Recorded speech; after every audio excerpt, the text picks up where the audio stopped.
Welcome back to Hospice Talks with RC Hospice. My name's Esther. I'm the Director of Operations and COO of RC Hospice. I'm with Tom, and I'm the chaplain here at RC Hospice.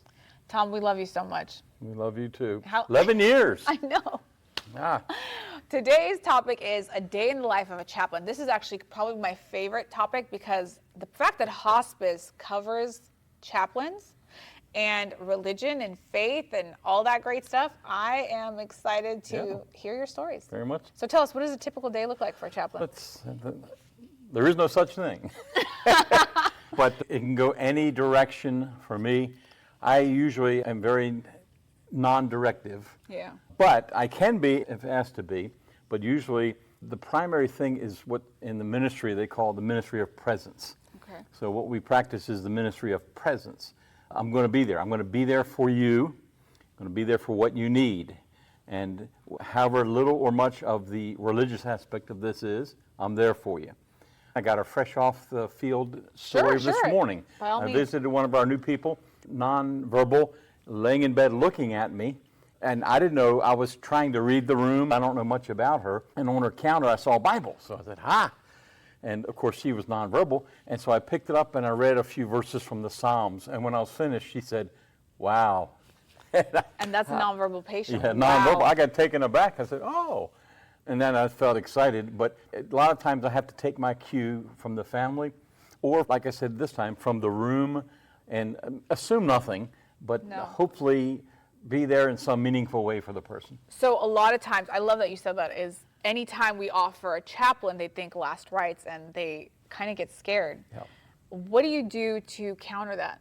I can only answer it verbally or also in my presence, but the basic idea that I tell them is that is not what it is, and that I'm here for your loved one for as long as they need me, as long as you want me, and as consistently as you'd like to. I'll mention possibilities, like we've had people on the program for months, and I will mention that just to hopefully calm their fears a little bit and help them to realize that this is a great team. It is. And all these different aspects of this team help to make a full program that is very beneficial for their loved one, especially at this time of life.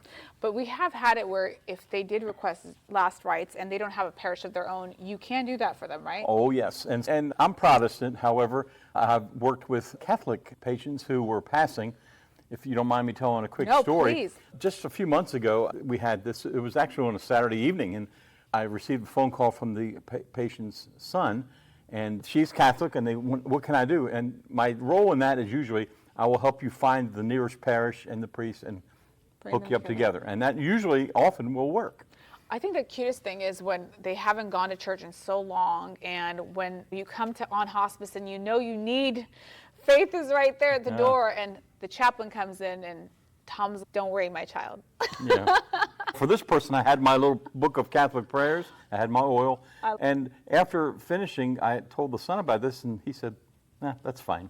That was good. It was meaningful to her. And that's what matters. And she passed just a couple hours later, but it was meaningful to her. So I do try to suit what we offer as a chaplain to what they want. So we have the chaplains and social workers that'll go within the first 5 days of you being admitted or your loved one being admitted onto hospice.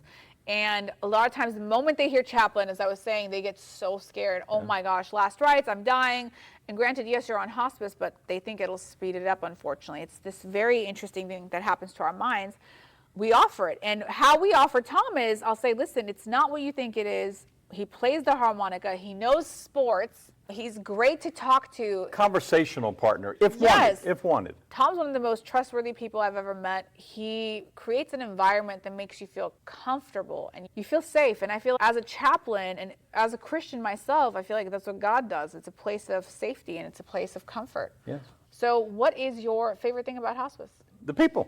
I visited 2 new patients this morning. They just signed up yesterday. And thankfully, both of them did not have this aversion. But I met 2 new people now, and I enjoy the stories. I keep a little book of notes for myself for when my time comes. And so I write down, and hopefully we'll get some advice on living and dying. And it's good to do that. But it reminds me, you know, that old thing they used to do, here's the church, here's the steeple, open the door, and there's the people. And the little boy went home to show his mother this. And he said, and he did it wrong. Here's the church, here's the steeple, open the door, and he did it backwards, and he said, where's the people? Without the people, we don't have hospice. That's real. So these folks that we visit, every new one is a new adventure. And many times it's a happy adventure, sometimes it's not, but many times it's a happy adventure and the beginning of a friendship. What I love is your adventures don't end. We have patients, families who still call you 10 years later. Yep. Tom's done funerals for our patients. They get so comfortable and so close, and I don't think you've ever said no to anybody. No. So tell me about a family that you still talk to years later. I'm meeting next week actually with a family that it's been over a year since their loved one has gone, but they wanted to maintain the connection and continue a relationship where they can segue into this new reality that's theirs with mother and father now gone. So the husband's on our palliative program, and what palliative is for those of you who don't know, is it is a concierge service where our nursing care works with your primary care doctor, and we bridge the gap between patient and physician. What we do is a lot of times, even though you're not ready for hospice or home health, but you are tired, you're not able to get out of the house as often, palliative care allows you to be seen in your home, and we work with your doctor to make sure that your symptoms are managed, and we help be the eyes and the ears of your primary care physician.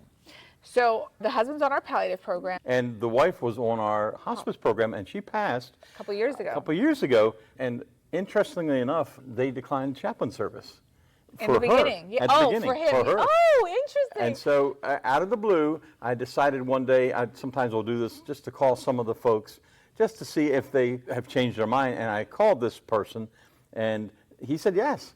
And I'd come on. And so I've been visiting him regularly every 2 to 3 weeks now. Do you think it was because he was lonely?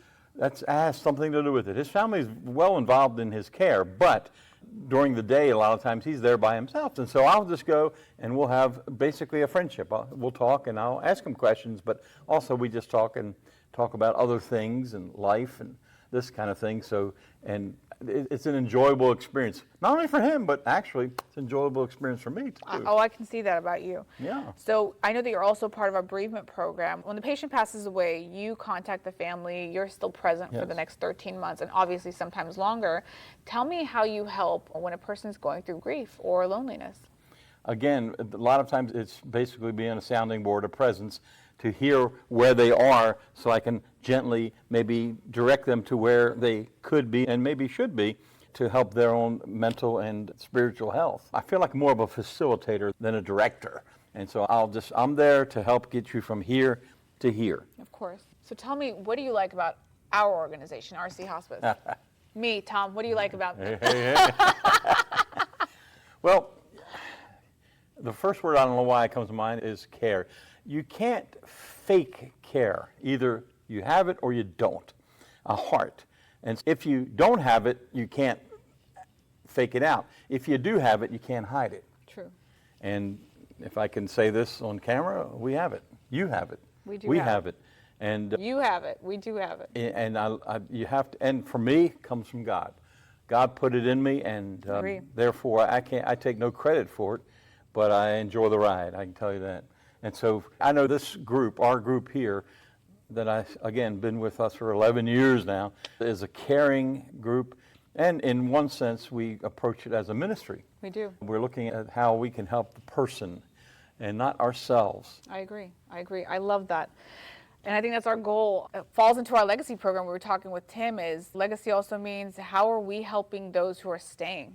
What keeps the legacy alive is you, the ones who survive after your loved ones have passed away. And chaplaincy and the spiritual aspect is so huge. I've actually twice now over the years collected the thumbprint for the little bracelet or necklace piece. So far out of two people who their families wanted it for their legacy. And our legacy program, I know, is done by our social workers, our nurses, and our chaplains. So we are a huge team unit. So let's say you need something, whoever is there is going to make sure that we help you and take care of you. So Tom, I know for a fact that a percentage, when you go to visit them, it's not necessarily religious or chaplaincy. When you bring it up that way, I got to tell you, it's a majority, I will say, of the people I work with. We call them friendly visits. We have either friendly or spiritual visits. And I'll tell you, most of my visits are friendly visits. Now, once in a while, I can think of folks who I went to and they wanted me to sing a hymn and pray a prayer and read the Bible. And I love that. the ultimate for a chaplain. But most of mine, I'm just coming the way I present it. I'm checking on you. I'm working with the team, and are you okay? You have any pain? Anything you need from our office? Anything you need from the nurse, and that kind of thing. Kind of like a fellowship. Kind of fellowship, and also then if I find over time their levels of interest, like you said earlier, whether it's sports or cooking or current events even, which I have to be careful with, but this kind of thing. I have one lady who's very sharp in her 90s, reads the paper every day, watches TV every day. Oh, man. And I know where she stands politically, so I have to navigate that and listen to her at least. And she'll let me know what she thinks. I'm there as her sounding board. I love that. And so the majority, actually, I would say, of the people I visit are friendly visits. Sometimes they segue into a spiritual realm, especially if they're coming close to passing. And suddenly it's a thing. And will you pray with me? Oh, will I pray with you? Of course I will. That's probably the bulk of what I do as a chaplain is establish a relationship, do friendly visits, in case in the future you want something more than that. And then it leads to, I've seen It that can too. lead to it, Yes, and I think that's the most beautiful thing. You become comfortable. Yeah. They trust you. Yep. And then they ask you the questions that they probably wouldn't. Yeah, that's exactly it right there. Yeah. And if they don't, that's okay too. I wasn't expecting it, but if you do, I'm ready, yes. So Tom, can you play us a little bit of the harmonica, and then we will say our goodbyes. I'll play one of the most popular songs that I play. I have it put together, a 4th of July Independence Day musical program, about 10 songs with some readings in between. I'll do it for Easter, I do it for Christmas, Thanksgiving, and I did one for the summer songs.